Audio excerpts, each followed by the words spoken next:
On the 13th of July, 1886, the body of Ludwig II, the so-called Mad King of Bavaria, was found floating in 2 feet of water on Lake Starnberg. The timing is everything, that he was forced to be removed from Neuschwanstein. Within 24 hours, he was in the castle of Berg and he was dead. The official verdict given by the authorities was suicide by drowning. But the suspicious circumstances surrounding his death and the strange events that took place in the lead up to it have led many to believe it was no suicide and that he was in fact killed by his own government, who have covered up his murder for over 100 years. There is a theory that he was actually involved in an escape attempt. There are a lot of conspiracy theories out there that are outlandish and strange, but I think that the death of King Ludwig, to my mind, certainly looks like it could have been a murder. And I find it very strange that we still can't see the bones of King Ludwig, because I think they'll probably show that Ludwig was shot.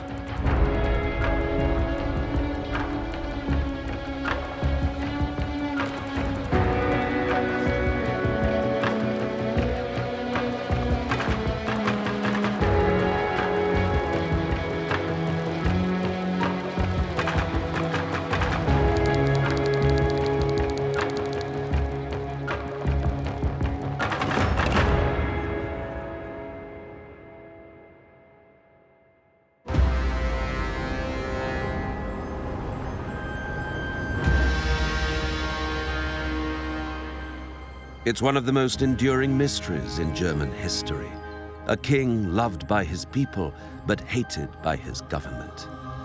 The death of King Ludwig II of Bavaria has been the subject of intrigue and investigation for over a century. How did a king, once famous for his eccentric behavior and fairy tale castles, end up being declared insane, removed from his throne, and come to be found floating face down in shallow water near the shores of a remote lake? Was his death the tragic result of suicide, or as many now believe, the murder of a crowned monarch?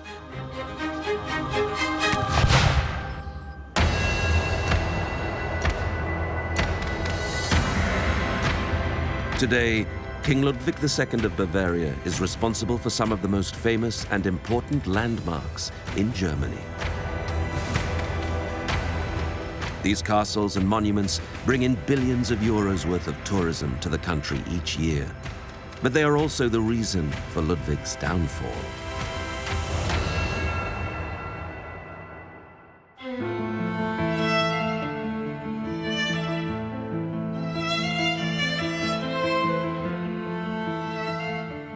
Born in Munich in 1845, Ludwig was the eldest son of Maximilian II of Bavaria and his wife, Princess Marie of Prussia.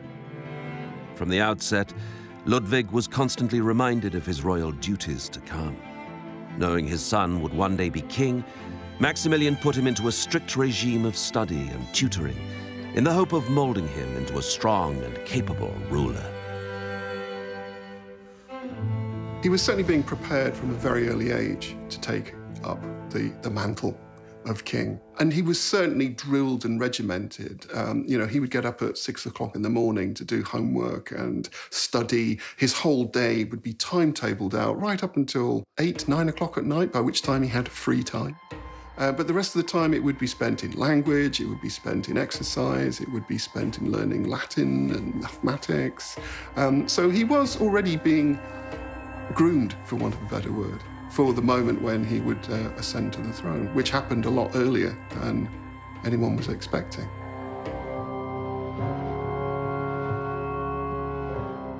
In the time Ludwig was a child, all the people around him were talking about his special behavior, because he wanted to be alone, he wanted to read books, he wanted to sit alone in the mountains or nearby the castle Hohenschwangau.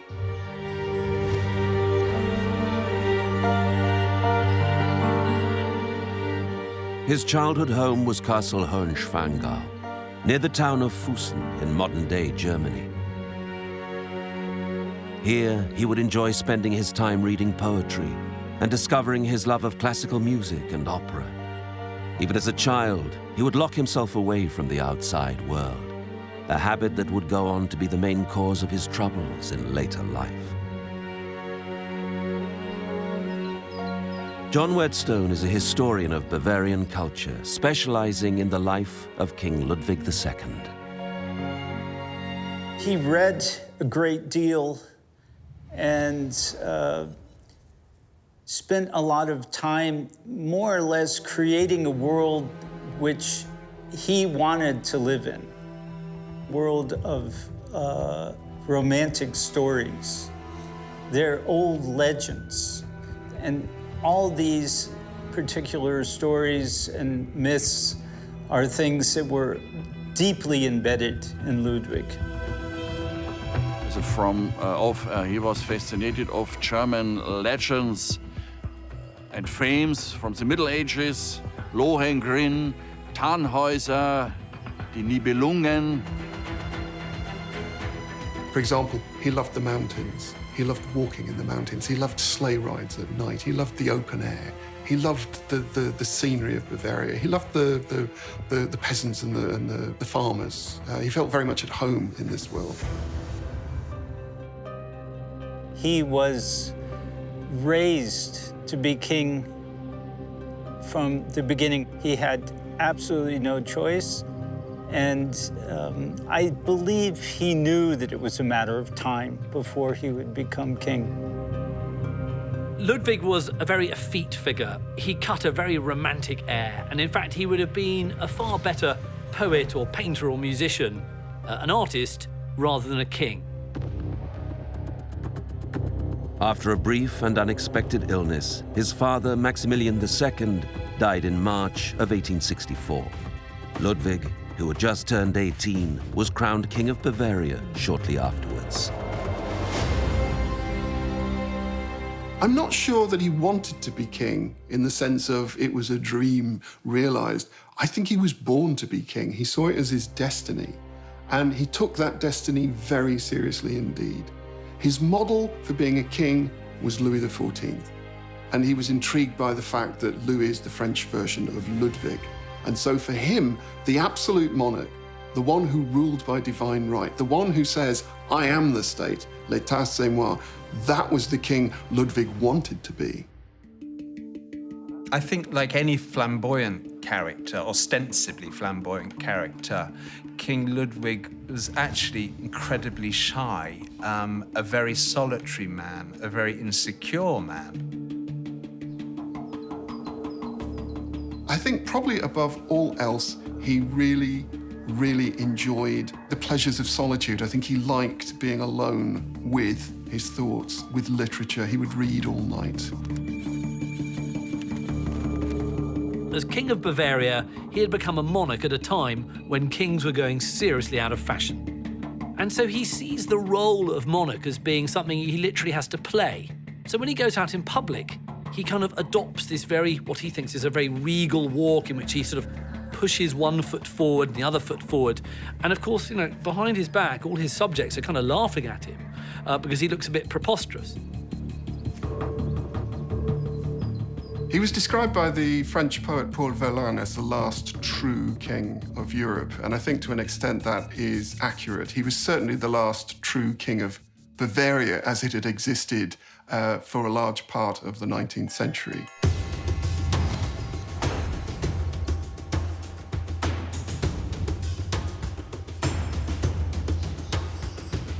One of Ludwig's first acts as king was to summon the man whose work had inspired him during childhood, the German composer Richard Wagner.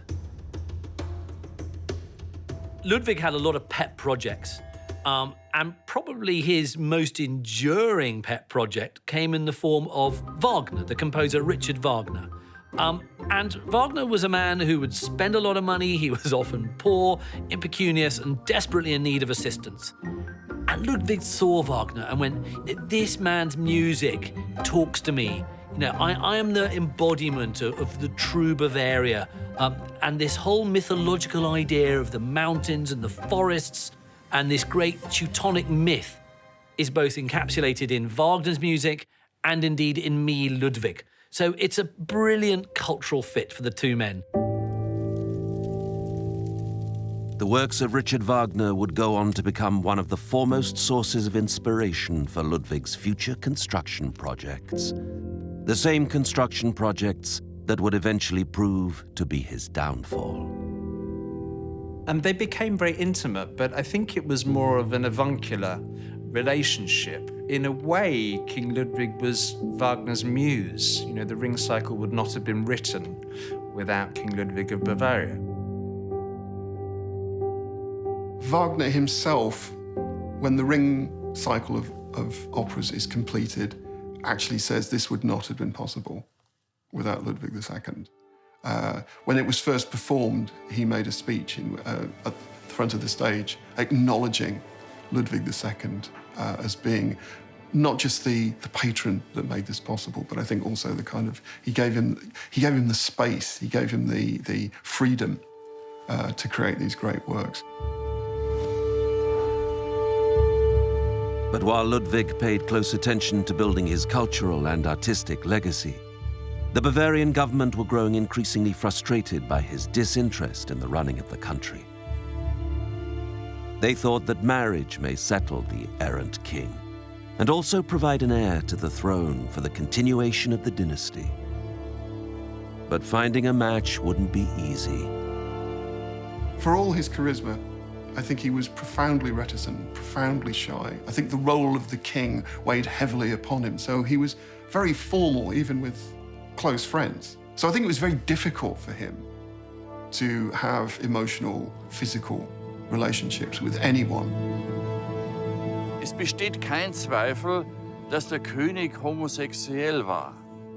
Und hat diese Homosexualität verborgen, versteckt, im Geheimen versucht auszuleben. Und hat jahrzehntelang dagegen gekämpft. Hat gebetet zu Gott. Es gibt Tagebucheintragungen. Aber zum Schluss, am Ende des Alters, bricht es aus ihm heraus. There's a part of his life during his adolescence where I believe he was heterosexual. And towards the end of his life, he tended to have more attraction towards men because it was less complicated as friendship.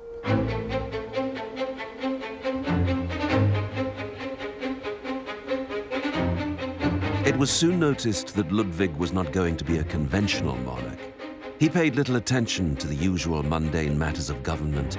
Instead, he would seek ever more creative ways to fulfill his interests. Ludwig was an absolute expert at amusing himself over a wide range of activities. He would get actors to recite poetry to him all the time. He loved the theatre. He devoured plays and would quite often have them performed privately for him. His single biggest expenditure, and certainly the one that undid him in the end, was the huge amounts of money that he poured into his castles. Ludwig had become obsessed with the idea of building a fantasy world around him, a world that separated him from his people and kept out the government he had come to loathe. Could it have been this decision to shut himself away that would later lead to his downfall? Well, I don't think any other king in Europe in the late 19th century built as many palaces as King Ludwig. It was quite extraordinary. I think that once it became clear to him that his role as a king was going to be quite heavily circumscribed by politics and by statecraft, he moved more and more into the worlds of architecture and building, particularly creating these amazing dream palaces, these castles, where he wished to spend most of his time. He had very little interest in government or in his people, for that matter, and his obsessions were channeled into building these fantastical series of palaces. There's Linderhof, which is like a smaller Baroque palace nestling in the Bavarian countryside. And then there's Herrenchiemsee, this huge tribute to the Versailles of Louis XIV. He poured massive amounts of money into these projects and became increasingly criticized for, first of all, spending all that money on them, secondly, spending all that time there or around them or supervising them rather than looking after the affairs of his people.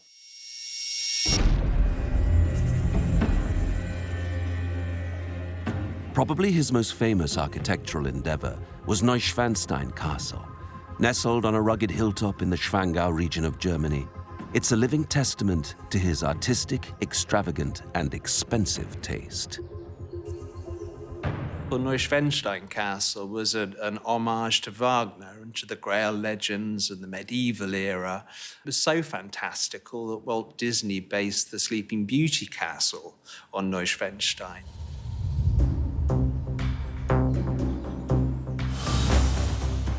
He definitely lived out his dream in Neuschwanstein Castle. He was totally in love with what he built in Neuschwanstein. The dramatic design was inspired by the operatic works of his friend Richard Wagner. Ludwig even employed his set designer as one of the architects. It took thousands of tons of building material and over 300 craftsmen working around the clock to try and complete it by the deadline, 30 of whom lost their lives in the process. But all of this came at a huge expense. He wasn't interested in what anything cost. So, and this definitely had an effect on his life because the other members of the family couldn't stand seeing every penny of the family fortune literally thrown out of the window, as they say.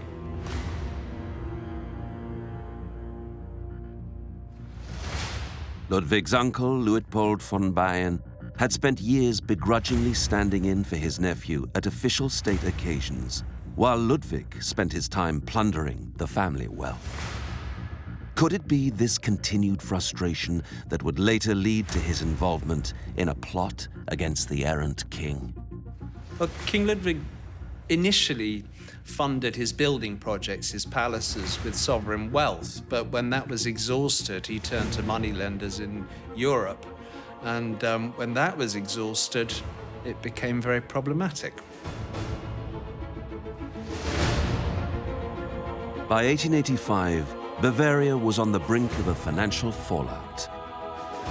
And Ludwig had managed to amount a debt of over 14 million marks, nearly 350 million euros in today's money. The Bavarian government are getting increasingly concerned about Ludwig's expenditure, and they're realizing that it's out of control. I mean, castles cost a lot of money to build.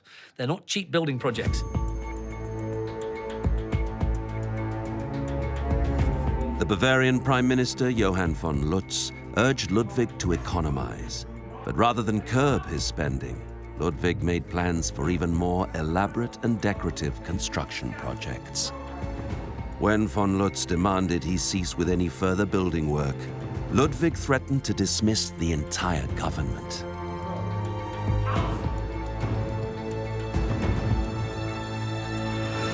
Ludwig would quite often be very capricious about his ministers and would often fire them for, shall we say, the flimsiest of pretexts, even if they'd served him faithfully. I think you ran a great risk of saying no to Ludwig.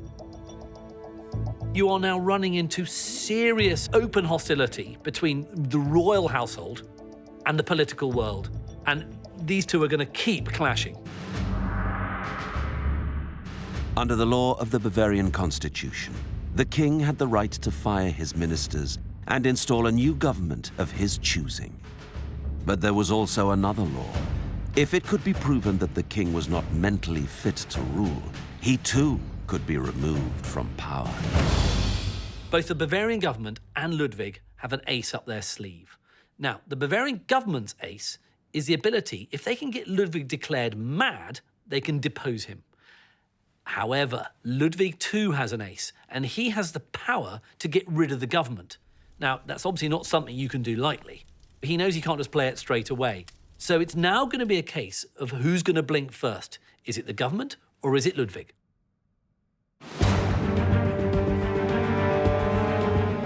In fear of losing their positions, the government decided to act first. Von Lutz hatched a plot to have Ludwig declared mentally ill and removed from the throne. To replace Ludwig, he made a deal with his uncle, Luitpold, who he promised to declare Prince Regent of Bavaria so long as he went along with the plan. But having a king declared insane is no simple task. He would need help. Dr. Bernhard von Gudden was one of the most respected psychologists in Germany during the late 19th century. He had also treated members of Ludwig's family in the past. Dr. Gudden was a pioneer in psychiatry, and he'd been brought in to assess King Ludwig's brother, Prince Otto, who he actually did declare insane. Dr. Gudden was asked by the government, by Lutz, to assess King Ludwig.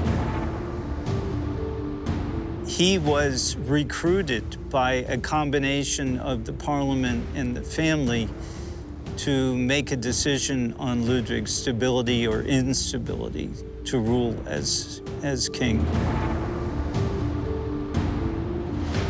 Lutz decides to play his ace first, and he says, listen, you have got to assemble as much data as you can in order to give me a report that shows that Ludwig is definitely mad, and therefore I can depose him.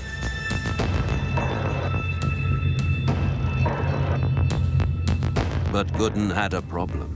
How could he diagnose Ludwig without alerting him to the plot? Here at the Bavarian State Archives in Munich, they hold a vast collection of papers relating to the life of King Ludwig. Director of the archives, Dr. Gerhard Immler, has spent many years studying the collection, which also includes Dr. Gudden's psychological report. Here we have the medical report written by Dr. von Gudden and signed by 3 other doctors of medicine, which states that the king is mentally ill. The report certainly states a lot of facts which describe very eccentric, strange, or even silly behavior by the king. For example, when a servant needs to go to the king, he is not allowed simply to go through the door or to knock at the door, but he has to scratch at the door. He is not allowed to speak anything. He has to try to make himself understandable by signs with his hands. And when the servants serve the king his meals, they are not allowed to look at the king, but also not to look at the meal. Dr. von Gudden thought that they are all proof of the king suffering of a certain mental illness, which at that time was called paranoia.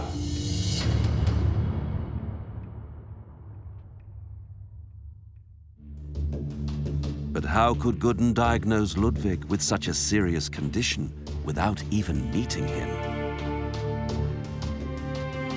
All this stuff has to be done remotely, it has to be done through hearsay, it has to be done with interviews carried out in secret, and therefore it's not probably the most reliable form of psychiatric evaluation one might hope for.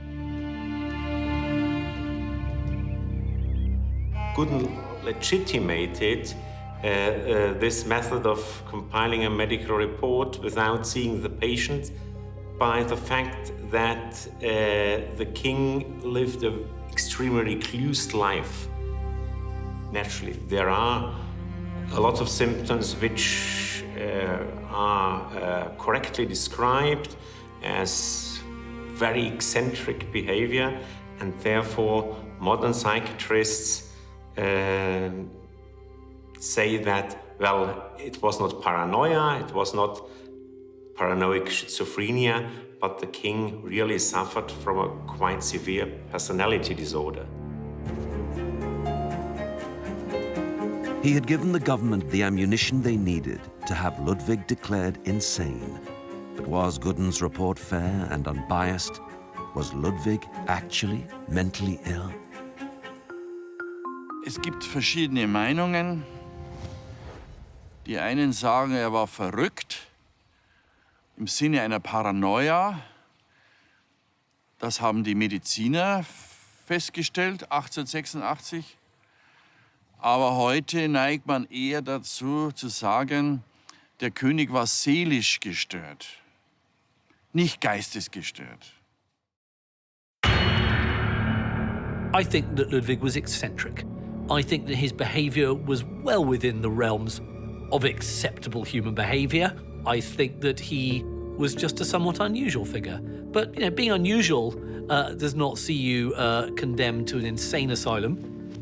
Actually, he was a perfectly normal, romantic, effete, slightly Johnny Head-in-air figure. He wasn't mad.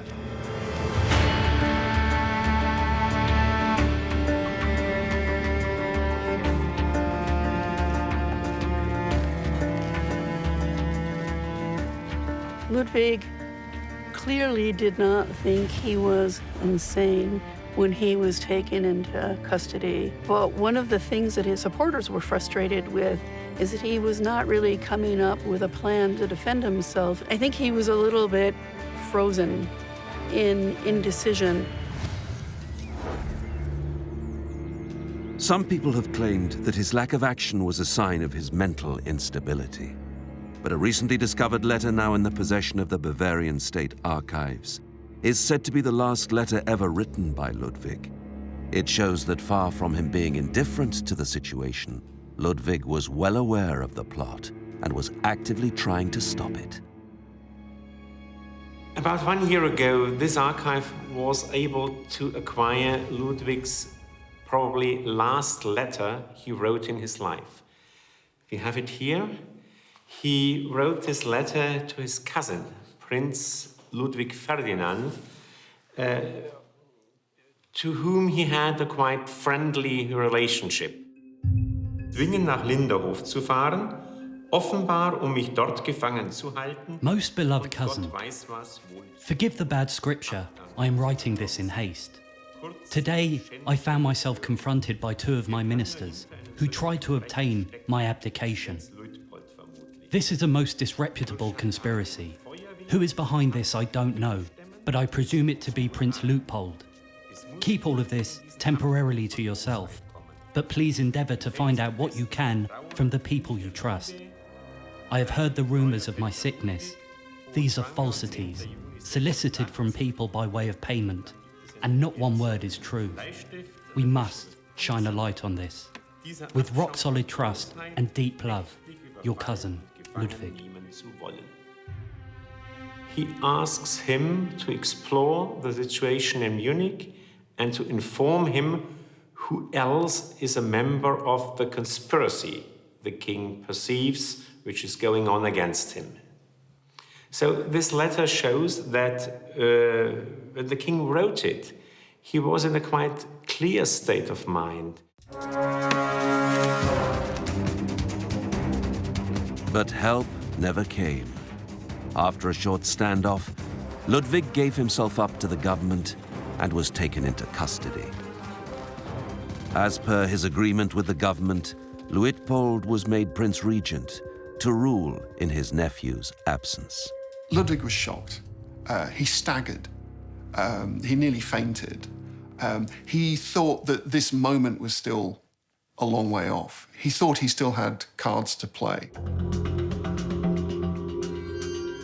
He allows himself to be detained and arrested, and he knows that his monarchy is effectively over. I mean, this must be just an absolutely tragic moment for him. When he's in effective captivity, he is treated with respect, but he must be internally going through hell. Ludwig was taken to Castle Berg on the shores of Lake Starnberg in Bavaria. There he was to meet with Dr. Gudden, who had been appointed by the government to be the king's personal physician. The official course of events is very straightforward. Both Gudden and Ludwig decide after dinner, like a couple of gentlemen, they want to take the air and have a bit of a constitutional along the shores of Lake Starnberg. King Ludwig II and Dr. Gudden came through this gate at about 6:35 in the evening and walked along this path. What happens next? Again, on the surface, seems very simple. These two men, after some hours, still haven't returned. And naturally, back at the Schloss, there's a lot of concern. The personnel at Castle Berg immediately started a search party. They came down this path looking for them. Their search efforts were frustrated by the fact that it was raining that night, windy, stormy, and it took several hours until one of the members of the search party decided to search the shoreline. They find two bodies floating face down in the lake. They're fished out, and one of them, to their horror, is Gudden, but to even greater horror, the other is Ludwig.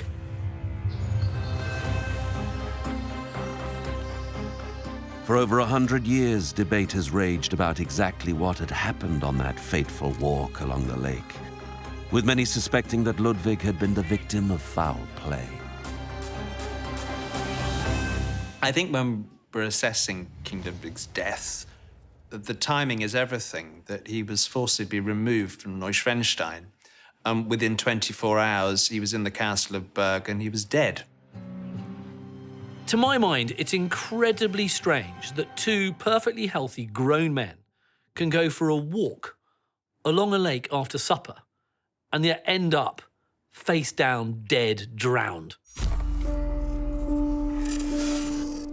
The official verdict released by the government concluded that Ludwig had committed suicide by drowning. What is certain is that Ludwig had somehow thrown off his coat and jacket at the same time, so he'd actually done it in one gesture. And there were certainly signs on von Gudden that he had been in some kind of physical struggle. His hands were scratched, and I think a nail was missing. Actually, this is the first place where there were signs of a struggle between Ludwig and Dr. Gudden. After the bodies were recovered, the physicians discovered that Dr. Gudden was missing half a fingernail. They later discovered that half a fingernail in Ludwig's overcoat. Apparently what happened here is that Ludwig dashed and Gudden tried to grab him, and in the struggle, lost part of the fingernail. One theory is that Ludwig, now genuinely maddened by the fact he's lost his power and his status, gets into a fight with Gudden on the sides of the lake, and during the struggle, perhaps drowns Gudden and then drowns himself, or perhaps even the other way around.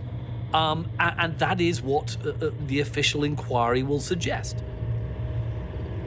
What interpretation is put on that is another matter. For example, they both drowned, and yet they were found floating in water that was really not deep enough for a grown man. I am suspicious of the official government theory. And one reason has to do with the dry drowning theory. One of the most contentious issues about the case concerns the fact that Ludwig was found floating on the surface of the lake, which some believe indicates that his lungs had not filled up with water prior to his death. This is something that is usually confirmed in the autopsy report. Concerning the king's death, we have an autopsy report here. First, we have an introduction, a short so-called protocol, signed by 3 people, by the Lord Chamberlain, by the Minister of the Royal House and Foreign Affairs, and by a secretary of that ministry. The doctors don't say anything explicitly about the cause of the king's death, but they describe his mortal remains as the corpse of a man who had drowned in water. Dr. von Ziemßen, who wrote the report, didn't say anything explicitly about water in the lungs. Some people believe that the autopsy report, which was commissioned by the government, may have left out vital information pertaining to the real cause of Ludwig's death. John Wright is a forensic consultant with a specialist interest in historical cold cases. Normally, when we breathe, our lungs are full of air. And obviously, if we enter a lake and we drown, our lungs become full of water. I'll demonstrate that.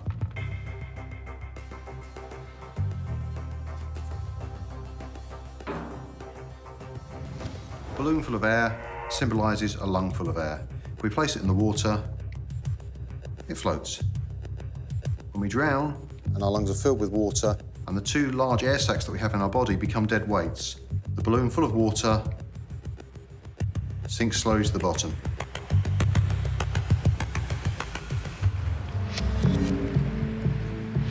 So if Ludwig didn't die from drowning, what exactly did happen? Many people believe that both the government and Prince Luitpold had no intention of ever letting Ludwig leave his confinement, as they feared that if he could prove that he was not insane, then they would be put on trial for treason. There are a lot of conspiracy theories out there that are outlandish and strange, but I think that the death of King Ludwig, to my mind, certainly looks like it could have been a murder. And I find it very strange that we still can't see the bones of King Ludwig, because I think they'll probably show that Ludwig was shot.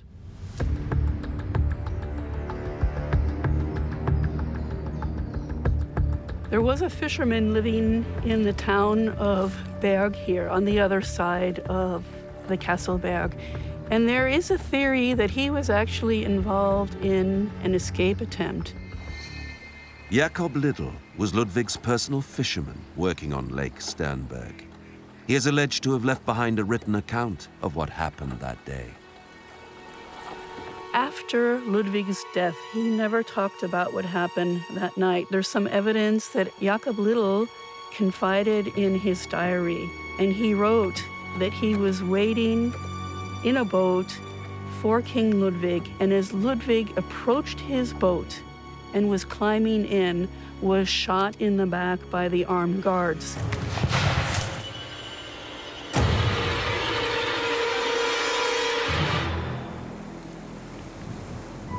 The autopsy doesn't show any gunshot wounds, but the autopsy was commissioned by the government, which could have been the same body that would have shot King Ludwig. So of course they're not going to find proof of their own foul doing.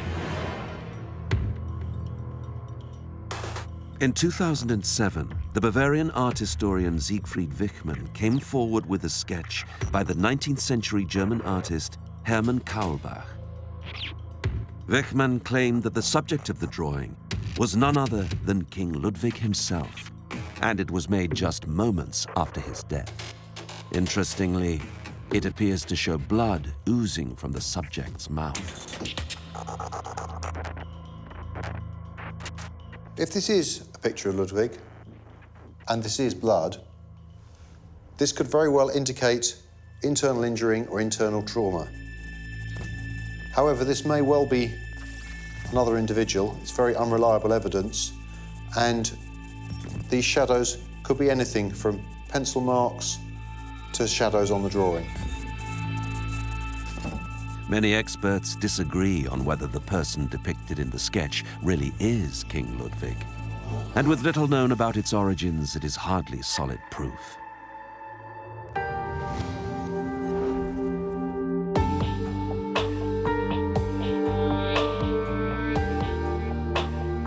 Professor Wilhelm Liebhardt from the University of Augsburg is one of the leading authorities on King Ludwig II.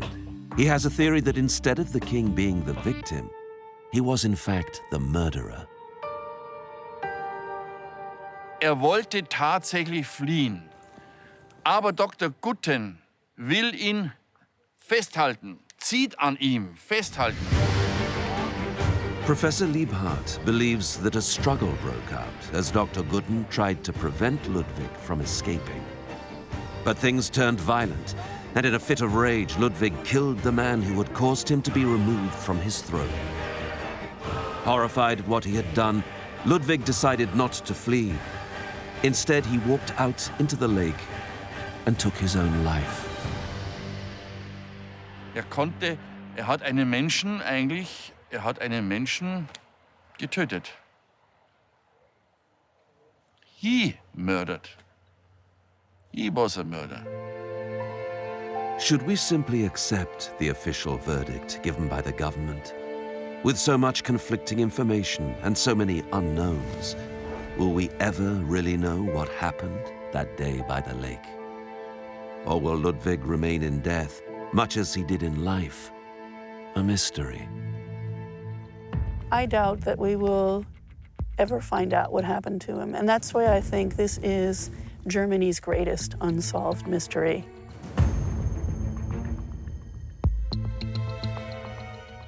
King Ludwig's an enigma because we simply don't know enough about him. And he died too young, I suppose. I think anybody who's a figure of fascination to the population, be it Marilyn Monroe or King Ludwig of Bavaria, will attract conspiracy theories. I suppose that might explain why people say that, you know, the autopsy on King Ludwig is incorrect or it had been doctored. Die Quellen sind deshalb verschwunden, wenn es welche gegeben hätte, weil sie würden ja irgendjemand belasten. Sie würden die Minister belasten, sie würden die Familie belasten, sie würden den Psychiater belasten. Solche Dinge räumt man weg. This subject for the Bavarian government, for the royal family, this subject is closed. They're definitely not interested in any in reopening this situation. It's a drama. It's an opera in itself. And who wouldn't want to be the star of that? Certainly Ludwig would have loved it. If you accept it's implausible that two middle-aged men can walk along a lake and end up dead after an hour, then you're going to have to accept the fact there would have been a cover-up. And the only way we can get to the bottom of it is to have a look at Ludwig's bones. And if there's any gunshot wounds on his bones, then that will suggest that the report was a cover-up. But until we can do that, it's always going to be a mystery. I personally believe that the mystery is far more interesting and far more in line, in keeping with Ludwig's life than any kind of solution. He was a mystery. He was about poetry and romance and drama, and you can't get more poetic or more romantic or dramatic than dying in such strange circumstances.